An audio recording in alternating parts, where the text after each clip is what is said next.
ببە براوەی 20 دلار کارتی ئاسیا تەنها بە سەبسکرایبکردنی ئەم کەناڵە. ئەم جارەیان جیاوازە، تەنها پێویستە بیگەێنن بە سەر و 7000 سەبسکرایب. کاتێک گەیشتە و ئاستا ئەوە لە بەشی کۆمونیتی کەناڵەکەم ناوی براوەکان ڕادەگەێنم. تەنها سەبسکرایبی کەناڵەکەی بکەن و کۆمنت بۆ ئەو ڤیدیۆیە بنووسن کە لینکەکەیم بۆتان داناوە. ڕاستەوخۆ ناوتان دەسێتە تیر و پشکەکەوە بۆ برنەوەی خەڵاتەکە. دڵنیا بن پەشیمان نابنەوە. کەناڵەکەی کاکە یونس تایبەتە بە گەیمینگ و کردنەوەی لایڤی یاریەکان. ئینشاءالله کەناڵەکەتان بەدڵ دەبێت و جێگەی ڕەزامەندیتان دەبێت و ئێستاش فەرمون با بچینە نێو ڤیدیۆکەمانەوە.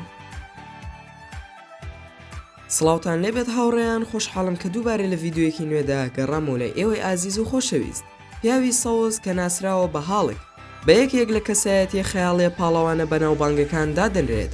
بەشێکمان ئەم کەسایەتیە زەبەلاحەمان خۆش دەوێت کە لە توانایدایە هەموو شتێک تێک بشکێنێت کە لە ڕێگەیدا بوەستێت. لەگەڵ ئەوەی ئەم کەسایەتیە خەیاڵیە، بەڵام زۆر کەس هەیە لە ڕاستیدا زۆر لەم کەسایەتیە دەسێت. ئەمڕۆ باسی دە کەس دەکەین کە زۆر لەم کەسە خەیاڵیە دەسن لە ژیانی ڕاستیدا. دینیس سپلینکۆف، پیاوی سەوز هاڵ، خاوەنی لە شوهەیکەلێکی گەورەیە، بەڵام زۆران بازی ئۆکرانی دینیس سپلینکۆف خاوەنی قۆڵێکی گەورەیە بەرامبەر تەواوی خەڵک. تەنانەت هەندێک کەس لە کاتی بینیندا پێیان وایە ڕاستەقینە نەبێت.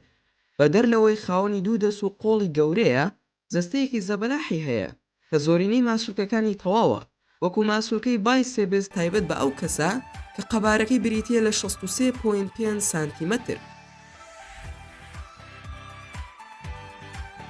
براین شۆ، زۆر ئاسانە کە تێبینی ئەوە بکەی براین کەسێکی زەبەلاحە، بەڵام زۆر کەس هەیە کە نازانێت. تەنها ئەو کاتە بووی دەردەکەوێت کە دەزانێت باڵای زیاتر لە 2 مەترە و کێشی زیاتر لە 400 پاوەنە. براین ژیانی وەرزشی دەست پێ کرد وەکو یاریزانێکی باسکە لە ناو زانکۆ. ئێستاش پێشبڕکێ دەکات بۆ بەهێزترین پیاوی جیهان. ئەو نازناوی بەدەستهێنا لە ساڵی 2015. ئەو جەستە گەورەی زۆر سیر دیار بوو کاتێک بەرپرسی پێشبڕکێکە کە ئەکتەری بەناوبانگ ئارنۆڵد بوو، گفتوگەی لەگەڵدا کرد زۆر بچووک دیار بوو لەساو ئەم یاریزانە زەبەلاحەوە. سەجاد غەریبی، سەجاد غەریبی لە لای شەرکەوتوانی لە ئینستاگرام بە هاڵکی ئێرانی ناو دەبرێت. ئەم گەنجە ئێرانیە تەمەن 24 ساڵە، خاوەنی جەستەیەکی گەورە و ماسوولکەیەکی بەهێزە، کەوای لێ دەکات لە توانایدا بێ کێشێکی زۆر گەورە لە کێشی خۆی بەرز بکاتەوە. سەجاد باڵای 186 سانتیمەترە و کێشی زیاتر لە 300 پاوەنە. سەجاد ڕوبەڕووی کۆمەڵە کێشەیەک دەبێتەوە لە ژیانی ڕۆژانەیدا بەهۆی قەبارە گەورەکەیەوە. بە تایبەتی لەو کاتانەدا ئاستەنگێکی گەورەی بۆ دروست دەبێت لە کاتی دانیشتن لەنێو ئۆتۆمبیل یان هەڵبژاردننی جلوبەرگی گونجاو. هاڵکی ئاسیایی، وانگ شو سۆنگ زۆر لاواز بوو کاتێک لە تەمەنی 20 ساڵیدا بوو و قسەکانی خەڵکی بەدڵ نەبوو. هەمیشە توانجیان لی دەدا و گاڵتەیان بە لە شولارە لاوازەکەی دەکرد. بۆیە چەندین ساڵی بەسەر بەرد لە ڕاهێنان و سیستەمی خۆراکی تەندروستی بۆ ئەوەی بگات بەو جەستەیە کە خۆی دەیەوێت.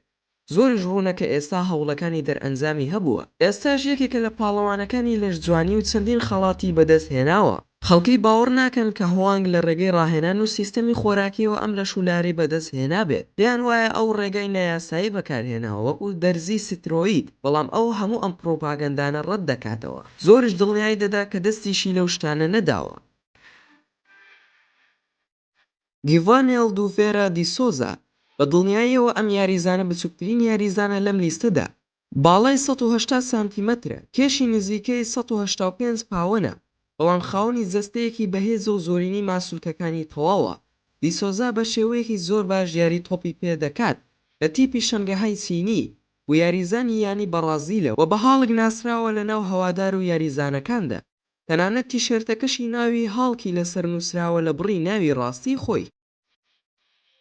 هاڵکی دەستگرت، ڕۆماریۆ سانتۆس ئالڤێز، یەکێک بوو لەو کەسانی کە زۆر سەرسام بوو بە کەسایەتی پیاوی سەوز هاڵ، لەبەر ئەوە بڕیاری دا بچێ بۆ هۆڵی لەشجوانی بۆ ئەوەی بتوانێت ئەو ماسوولکە گەورانە بەدەست بهێنێت کە هاڵک خاوەنیەتی. بەڵام کۆمەڵێک کەسی ناسی کە ڕێگەیەکی دەستگرتی ئاسانیان نیشاندا بۆ بەدەستهێنانی ئەو جەستەیە. ئەویش بریتی بوو لە مادەیەک بە ناوی سینفۆڵ کە بریتیە لە کوتانی ئەو شوێنێک کە دەتەوێت گەورەی بکەیت.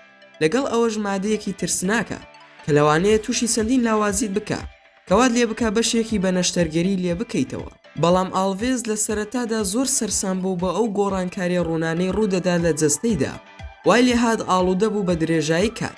بەڵام بە ڕۆشتنی کات شێوەی جەستەی تێکچوو لە ئاستێکدا خەڵکی لی دەترسان کاتێک لە شەقامەکاندا دەیانبینی و هەندێک کەس لە ترسا بە ئاراستی پێچەوانی دەڕۆشتن. کاتێک ئاڵوودەبوونی زیاد بوو دکتۆرەکان ئاگاداریان کرد کە ئەگەر بەردەوام بێت لەسەر ئەو کارە دواتر پێویست دەکات قۆڵەکانی نەشتەرگەری بۆ ئەنجام بدەن. بۆیە ئالڤێز بڕیاری داواز لە بەکارهێنانیان بهێنێت. ماریۆس بۆدیزیانوسکی خاوەنی جەستەیەکی ڕق و بەهێزە، وای لێ دەکات هاوشێوەی کەسایەتی خەیاڵی هەڵک دەرکەوێت. هەروەها بوو بە کەسێکی ئاڵوودەی پێشبڕکێکانی بەهێزترین پیاوەکانی جیهان بە بەردەوامی بەشداری دەکرد لە سترۆنگمان کۆمپیتیشن لە نێوان ساڵەکانی 2002 و 2009. هەروەها خاوەنی 5 خەڵاتە لە پێشبڕکەی بەهێزترین پیاو لە جیهاندا، دوای ئەوە چووە ناو یاری هونەری جەنگی تێکەڵاو MMA کە تا ئێستاش سەرکەوتنی زۆری تێیدا بەدەست هێناوە تا ئەم ڕۆژە. هاڵکی ئەمەزۆنی ئەنەلۆسیا پارپوسە هاوشێوەی هەڵک دەنوێنێت کاتێک باڵای 2 مەتر و 3 سانتیمەترە و خاوەنی لێهاتوویەکی جەستەیی بەرزە. لە وڵاتی بەرازیل لەدایک بووە، ژیانێکی هەژارانی تێپەڕ کردووە تا ئەو کاتێک کە هەندێک توانای جیاوازی لە جەستەی خۆیدا بەدی کردووە کە لە هیچ ئافرەتێکی تر نەچووە، کەوای لێ دەکا بتوانێت چەند شتێک ئەنجام بدات کە پاڵەوانە خەیاڵەکان ئەنجامی دەدەن. بۆیە ناوێکی دەستگرتی بۆ خۆی دروست کرد بۆ ئیشکردن کە بریتی بوو لە سینڤیا ئەمەزۆنی. کارەکەشی بریتی بوو لە کۆنتڕۆڵکردنی پیاوان، چونکە پیاوە دەوڵەمەندەکان لە کاتژمێرێکدا سەدان دۆلاری دەدەنێ بۆ ئەوەی دەستشکانەوەی لەگەڵدا بکەن و بتوانن لێی ببەنەوە. ئیدی هۆڵ لە ساڵی 2017 بوو بەهێزترین پیاو لە جیهاندا، بەوەش بوو بە یەکەم پیاوی بەڕیتانی کە بۆ ماوەی زیاتر لە 20 ساڵ پارێزگاری لەم نازناوە بکات. باڵای 187 سانتیمەترە و کێشی نزیکەی 430 پاوەنە و بێگومان ئەمە ژوا لە جەستەی دەکات کە زۆر گەورە بێت و ماسوولکەی زۆر گەورەی هەبێت.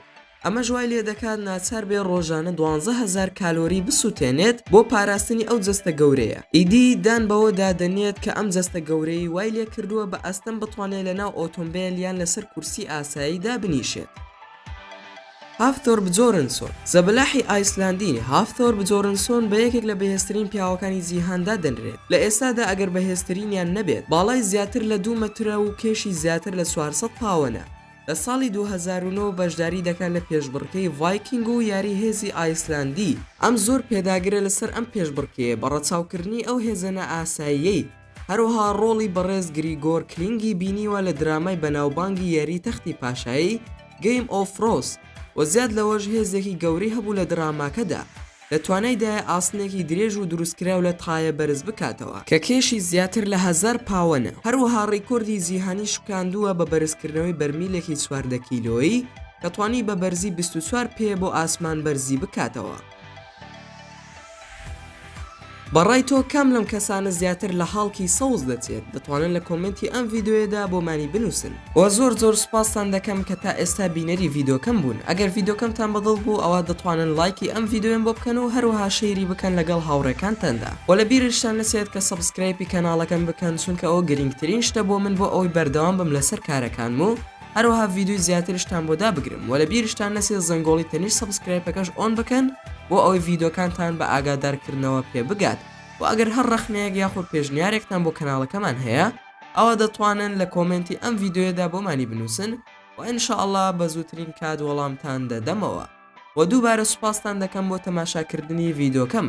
تا ڤیددیۆیەکی تر و تا کاتێکی تر هەر شاد و بەختەوەر بن و خواتان لەگەڵ بێت و ئامانەتی خوا بن.